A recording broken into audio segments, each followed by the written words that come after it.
So continuing with some more best practices, I want to switch gears and talk kind of more specifically about information technology, risk management specifically.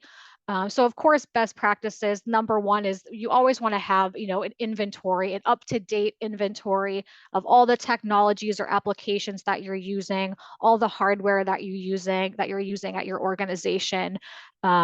Steve mentioned earlier, don't forget about mobile apps, don't forget about web apps. It's kind of, those aren't always, a program that's, installed on your PC, but it's another place where you could be vulnerable, right? Those apps are probably storing sensitive data. You want to make sure that, there's a strong password in place for those apps. So again, it's really nice to be able to create an inventory of all of your IT universe, if you will, so that you kind of can zoom in on each one of those and really understand, okay, for each of these tools that we use, where are the threats, where are the gaps, where can risks start to arise?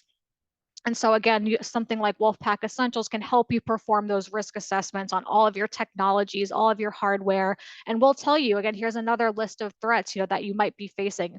You might face a DDoS attack. We just talked about that earlier. What if your systems aren't getting security patches? What if they're not staying up to date? What if they're not automatically updated? And now you're sitting on some old version of a software that is potentially vulnerable to attack or anything like that. So again, you want to be thinking about these threats. You want to be making sure your IT staff and employees are aware of these threats and that they're aware of kind of the controls that are in place so that you're overall at the end of the day aware of these threats, but also protected from these threats. So you want to kind of be proactive. That's why a tool like Essentials can help you with this, because you can proactively single out what are these threats and do we have the controls in place to protect us from them.